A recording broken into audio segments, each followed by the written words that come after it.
तो अब देखते हैं दूसरे क्वेश्चन पे आते हैं, नेक्स्ट क्वेश्चन को समझते हैं बेटा। सेकंड क्वेश्चन ये है हमारे पास। इस क्वेश्चन में कहा गया है कि हाउ मैनी सब स्ट्रिंग एक्सक्लूडिंग एम्प्टी स्ट्रिंग। ठीक है, उसी तरह का क्वेश्चन है, बस वहां पे था इंक्लूडिंग ऑल पॉसिबल स्ट्रिंग्स, यहां पर है एक्सक्लूडिंग एम्प्टी स्ट्रिंग। ठीक है, can be formed from a character string of length n, assume all character to be distinct.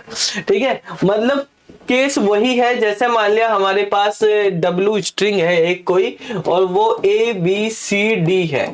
ठीक है, अब यहां पर हमारे पास लेंथ 0 वाली जो है, लेंथ 0 वाली यानी एम्प्टी स्ट्रिंग या नल स्ट्रिंग है, उसको हमें नहीं लेना है। कौन कौन सी लेनी? लेंथ 1 वाली लेनी है। ठीक है, जैसे ABCD में 4 आएंगी तो 1 वाली, 2 वाली, 3 वाली और 4 वाली ये लेनी है। तो यहां पर 1 वाली 4 बनेंगी, ये 3 बनेंगी, ये 2 बनेंगी, ये 1 बनेंगी, वही होगा। मतलब फॉर्मूला जो हमारे पास इंक्लूडिंग वाले में ये बन रहा था n+1/2+1, तो ये +1 हट जाएगा अब यहां से। ठीक है, +1 हट जाएगा तो क्या बचेगा? n+1/2 बचेगा। ठीक है भाई, एम्प्टी वाला जो हमने 1 ऐड करा था वो हट जाएगा, फर्स्ट n नेचुरल नंबर्स आ जाएंगे। ठीक है, उनका सम आ जाएगा। तो इस तरीके से ये हो जाएगा। तो एक्सक्लूडिंग का होगा तो 1 हट जाएगा हमारे पास, इंक्लूडिंग में 1 ऐड हो रहा था। अब क्वेश्चन नंबर 3 देखते हैं। क्वेश्चन नंबर 3 है, ये भी आया हुआ क्वेश्चन है, ट्रू फॉल्स में गेट के एग्जाम में आया हुआ क्वेश्चन है। इसमें कहा है कि a finite state machine FSM, मतलब फाइनाइट स्टेट मशीन है, can be designed to add 2 integer, कि 2 इंटीजर को ऐड करने के लिए डिजाइन कर सकते हैं हम, ऑफ एनी आर्बिट्रेरी लेंथ, यानी जो इंटीजर हैं वो किसी भी लेंथ के हो सकते हैं, आर्बिट्रेरी मतलब एनी लेंथ के। ठीक है, मान लिया एक इंटीजर नंबर a है और a की लेंथ 1 2 3 4 कितनी भी हो सकती है। ठीक है, दूसरा हमारे पास b है, उसकी लेंथ 1 4 5 ये हो सकती है, आर्बिट्रेरी मतलब कितनी भी हो सकती है। अब देखो यहां पर जो हमारे पास मशीन दी गई है, ऑटोमेटा दिया गया, वो है FSM। F मतलब यहां पे पता ही चल रहा है कि इसमें फाइनाइट स्टेट है। ठीक है, तो ये हमारे पास फाइनाइट ऑटोमेटा से रिलेटेड है। फाइनाइट ऑटोमेटा मतलब रेगुलर ग्रामर जो होती है वो इसकी बनेगी, ग्रामर जो होगी डिजाइन इसकी रेगुलर ग्रामर होगी, और उसमें फाइनाइट होगी। जो फाइनाइट ऑटोमेटा होती है उसमें जो है मेमोरी कितनी होती है? फाइनाइट मेमोरी होती है। इनफाइनाइट मेमोरी के लिए हम पुश डाउन ऑटोमेटा यूज करते हैं। ठीक है, स्टैक यूज करें। जब इसके अंदर मेमोरी ही फाइनाइट है तो आर्बिट्रेरी तो हमारे पास किसी भी लेंथ का हो सकता है, उसमें तो लेंथ कोई फिक्स नहीं है, इनफाइनाइट भी हो सकता है। तो भाई हमारे पास इस तरह की जो इंटीजर है उसको तो ले ही नहीं सकता है। ठीक है, तो इसका मतलब क्या हो जाएगा? ये स्टेटमेंट हमारे पास फॉल्स है, हम ऐसा नहीं बना सकते। ठीक है, फाइनाइट स्टेट मशीन से जो हमारे पास डेटा होगा या इंफॉर्मेशन होगी उसमें स्टोर होगी फाइनाइट अमाउंट ऑफ इंफॉर्मेशन। जो फाइनाइट स्टेट ऑटोमेटा है वो कैसी इंफॉर्मेशन को स्टोर कर सकती है? फाइनाइट अमाउंट ऑफ इंफॉर्मेशन को ही स्टोर कर सकती है। इनफाइनाइट अमाउंट ऑफ इंफॉर्मेशन अगर आपको स्टोर करनी है तो हम पुश डाउन ऑटोमेटा में जा सकते हैं, वहां पे कॉन्टेक्स्ट फ्री ग्रामर का यूज कर सकते हैं। तो इसका आंसर हमारे पास फॉल्स हो जाएगा। नेक्स्ट क्वेश्चन देखते हैं, क्वेश्चन नंबर 4। क्वेश्चन नंबर 4 में हमारे पास यहाँ पे 2 रेगुलर एक्सप्रेशन दिए गए हैं, एक R1 है और एक R2 है।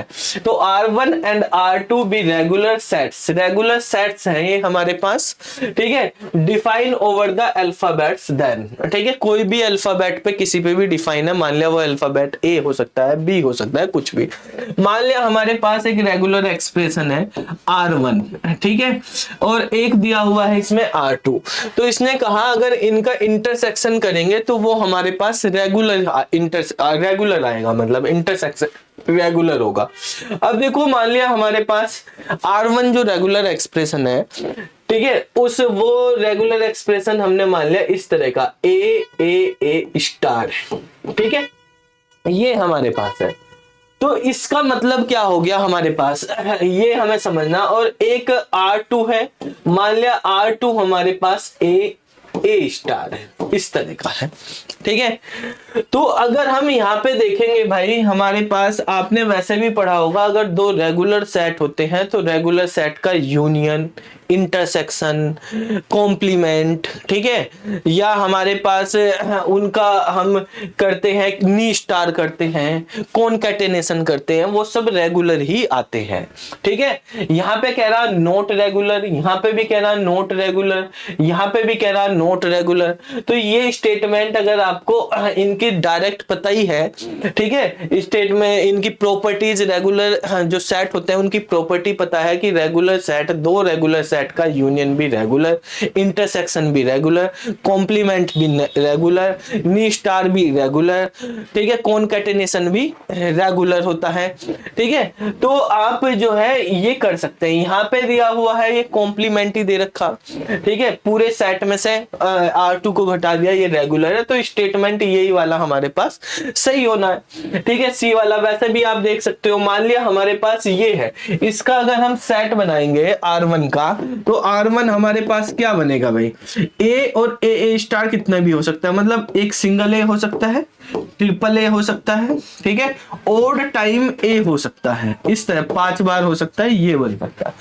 अब अगर R2 का बनाते हैं तो R2 में एक सिंगल हो सकता है, 2 बार हो सकता है, 3 बार हो सकता है, ठीक है, ये कितनी बार हो सकता है, एंड सोन, ये हो सकता है। अब इनका अगर आप इंटरसेक्शन करोगे तो इंटरसेक्शन R1 इंटरसेक्शन R2 करोगे तो रेगुलर सेट क्या होते हैं हमारे पास, या रेगुलर ग्रामर क्या होती है जिनकी रेगुलर एक्सप्रेशन लिखे जा सकते हैं। अगर इनके इंटरसेक्शन से जो सेट बना उसको रेगुलर एक्सप्रेशन की फॉर्म में लिख सकते हैं तो वो रेगुलर सेट हो जाएगा। ठीक है, तो वो ग्रामर भी हमारे पास रेगुलर ग्रामर हो जाएगी। अब इनका इंटरसेक्शन करेंगे तो एक सिंगल वाला आ गया, डबल वाला तो उसमें भी नहीं है, ठीक है, इसमें भी नहीं है, और कोई है ही नहीं, यहाँ पे बन ही नहीं रहा है।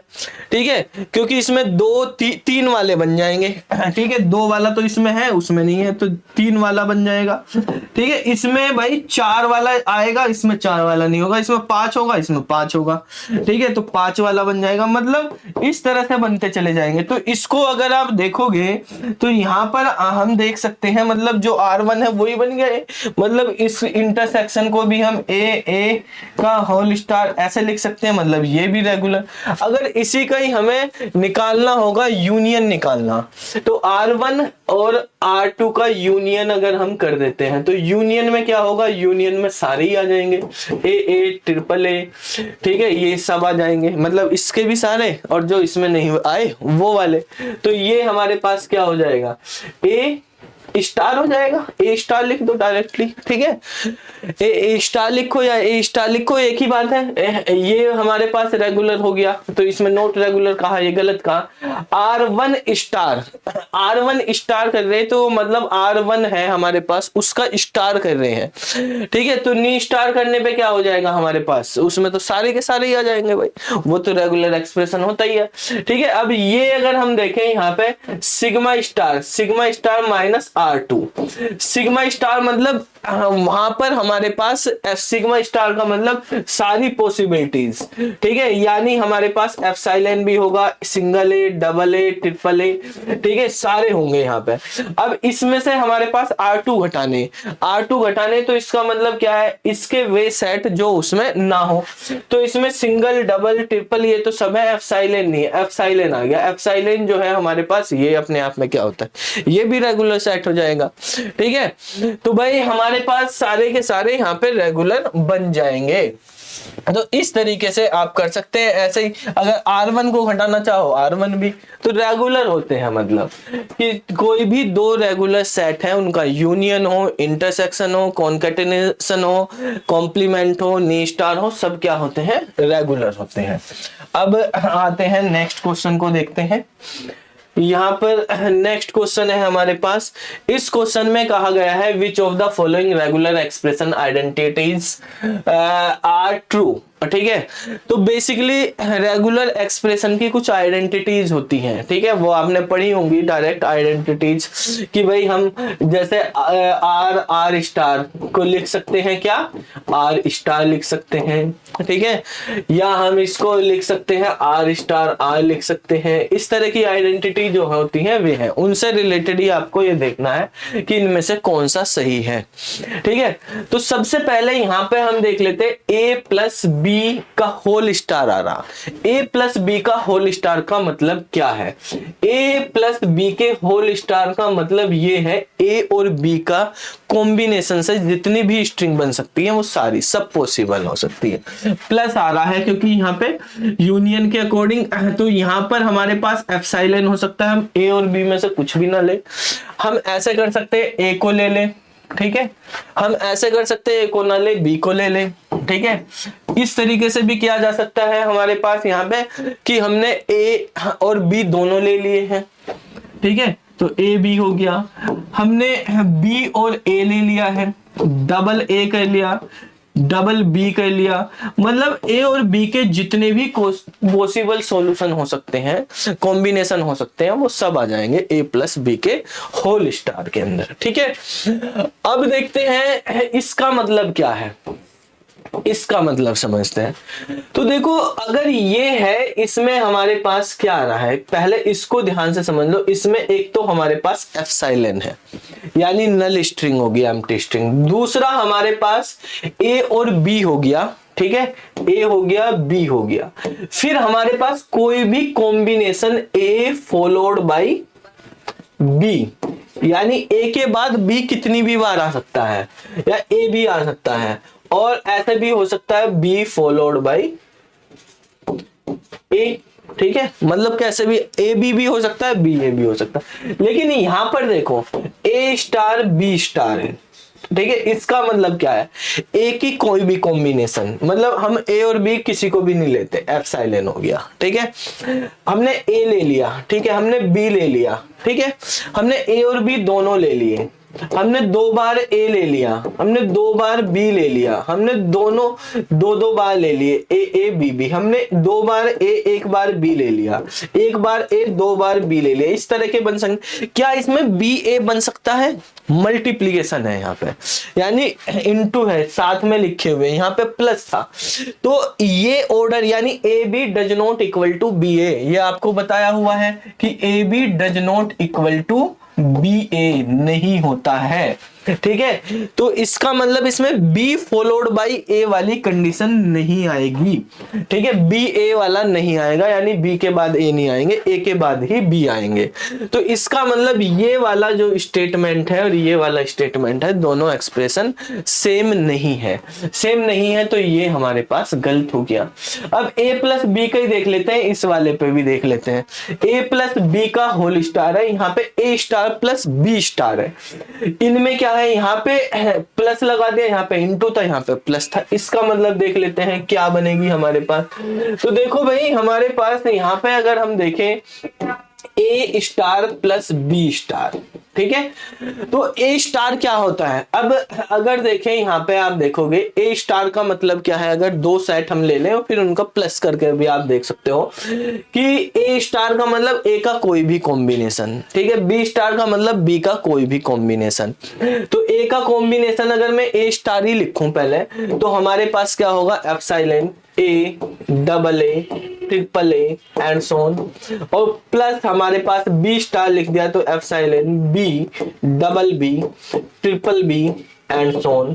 अब इनका अगर हम यूनियन करते हैं, ठीक है, यूनियन और कॉन्कैटिनेशन में फर्क होता है। यूनियन कर रहे हैं मतलब प्लस कर रहे हैं, तो यानी ए स्टार प्लस बी स्टार हम जब कर रहे हैं तो इसका मतलब क्या है, एप्सिलॉन आ गया, ठीक है, इसके सारे सब आ जाएंगे जो नहीं आए, ठीक है, मतलब ए आ गया, बी आ गया, ए आ गया, बी आ गया, ट्रिपल ए आ गया, ट्रिपल बी आ गया, इस तरह से आएंगे। इसमें ए और बी एक साथ मिलके नहीं आ रहे हैं, ठीक है, ए और बी एक साथ मिलके नहीं आ रहे हैं, ऐसा भी नहीं होगा कि हमारे पास ए बी के बाद ए आ जाए, उस तरह के कॉम्बिनेशन भी नहीं बनेंगे हमारे पास।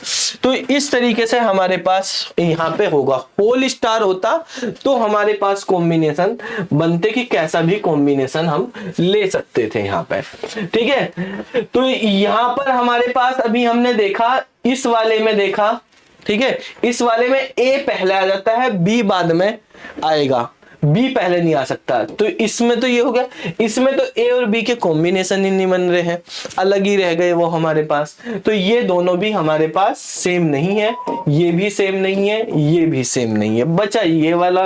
तो ये ही हमारे पास आंसर हो जाएगा। ये वैसे भी रेगुलर सेट की प्रॉपर्टी होती है, आइडेंटिटी होती है। इसको हम देख लेते हैं, इसका मतलब क्या है भाई।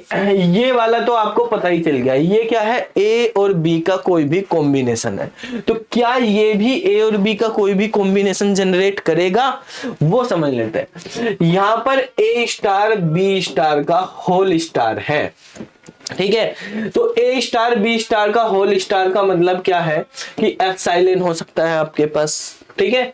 या आपके पास हमारे यहाँ पे हम ऐसे लिख लेते हैं कि हमारे पास एप्सिलॉन हो सकता है। ए और ए स्टार बी स्टार का सिंगल टाइम हो सकता है, ए स्टार बी स्टार। ए स्टार बी स्टार जो है ये 2 बार हो सकता है, ए स्टार बी स्टार, ऐसे भी हो सकता है, ठीक है। ऐसे ही हमारे पास ये भी हो सकता है, ए स्टार बी स्टार, ए स्टार बी स्टार, ठीक है, ए स्टार बी स्टार। ये कितनी बार हो सकते हैं, ये हमारे पास सेट इसमें बन जाएंगे, ठीक है। ये पॉसिबिलिटीज बन रही हैं।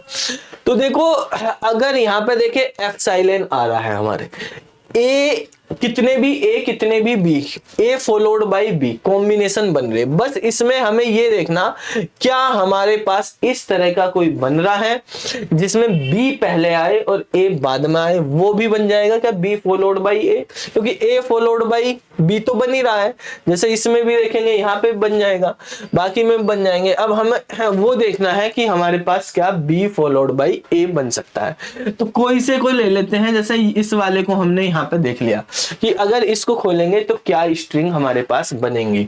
तो यहाँ पर है ए स्टार बी स्टार, ठीक है, और ए स्टार बी स्टार ये दी हुई है, ठीक है। तो अगर हम इनमें यहाँ पे लिखेंगे क्या क्या स्ट्रिंग बन सकती हैं वो देख लेते हैं। इससे क्या स्ट्रिंग बन सकती है, एक तो एप्सिलॉन बन सकती है, इस वाले को अगर खोलेंगे तो एप्सिलॉन बन सकती है हमारे पास। और क्या बन सकती है, और हमारे पास सिंगल ए बन सकता है हमारे पास, और क्या बन सकता है, सिंगल बी बन सकता है हमारे पास, और क्या बन सकता है, और हमारे पास यहाँ पे ए बी बन सकता है हमारे पास, ठीक है, इस तरीके से बन सकता है, ठीक है। यहाँ पर हमारे पास ए बी बन सकता है, ये बन सकते हैं, एंड सो ऑन। इस तरह की स्ट्रिंग हमारे पास जनरेट हो सकती है। इस वाले में देखते हैं, इस वाले में हमारे पास एप्सिलॉन सेम यही है, तो इसमें भी हमारे पास क्या हो सकता है भाई, हमारे पास एप्सिलॉन हो सकता है, ए हो सकता है, बी हो सकता है, ए बी हो सकता है, A B and so on ये हो सकते हैं। अब देखो, अगर इनकी हम यहाँ पे इनटू हो रहा मल्टीप्लीकेशन करके देखेंगे तो हमें देखना बी फॉलोड बाई। तो अगर इस इधर वाले से ये वाला बी ले लेता हूं, मैं इधर वाले से ए ले लेता हूं, तो आपके पास आ जाएगा ना बी ए, ठीक है। बाकी ये तो आते ही रहेंगे, हमें बी ए की वो देखनी। यहां से बी ले लिया, यहां से ए ले लिया, ठीक है, यहां से बी ले लिया, वहां से ए बी ले लिया, यहां से बी ले लिया, वहां से ए बी ले लिया, बन रहे हैं ना इस तरह से, ठीक है। तो इसमें क्योंकि यहाँ पे सिंगल बी आ गया शुरू में, तो उसके बाद वहां पे कोई कॉम्बिनेशन हमारे पास बन जाएंगे उसके साथ जोड़ के, ठीक है। यहाँ पे ऐसे बन सकता है बी बी भी बन सकता है, ठीक है भाई, ये वाला बी, ये वाला बी, बी बी। तो ऐसे ही हमारे पास और भी सारे कॉम्बिनेशन यहाँ पे हो सकते हैं भाई। यहाँ पे डबल बी भी आ सकता है, अगर आपको 2 बार लिखना, इसको ले ना मैं 2 बार ही बी लिख दूं, ठीक है। तो 2 बार बी और एक ए, डबल बी ए बी बन गया, डबल बी और ये वाला भी डबल बी ए बी, ये सब बन जाएंगे, मतलब सारे कॉम्बिनेशन पॉसिबल हो जाएंगे यहाँ पे। तो इसका मतलब ये वाली चीज और ये वाली चीज क्या है, सेम है हमारे पास, ठीक है। तो आंसर जो है इसका क्या हो जाएगा, करेक्ट, बी वाला करेक्ट आंसर हो जाएगा यहाँ पर, ठीक है। तो ये रेगुलर एक्सप्रेशन की आइडेंटिटीज हैं और ये इंपॉर्टेंट है आइडेंटिटीज। अगर आपको इनकी प्रैक्टिस रहेगी, याद रहेंगी, तो ये जो है बेसिकली आपके पास क्वेश्चन में टीओसी में आती है, यूजीसी नेट में भी, गेट में भी डायरेक्ट क्वेश्चन आ जाता है, आपको सोल्व करने की जरूरत नहीं। अगर आइडेंटिटीज पता है तो आप उनको कर सकते हैं। आइडेंटिटीज की एक हमने टीओसी की पूरी क्लास ली हुई है, उसमें आइडेंटिटीज ही बताई हुई है, उनको सबको प्रूफ किया हुआ है, आप वो क्लास थ्योरी वाले पार्ट में देख सकते हैं, ठीक है। तो आज की क्लास तो यहीं पे समाप्त करते हैं, फिर बाकी जो क्वेश्चंस जो हैं अगली क्लास में करेंगे। सभी को नमस्कार, बाय बाय।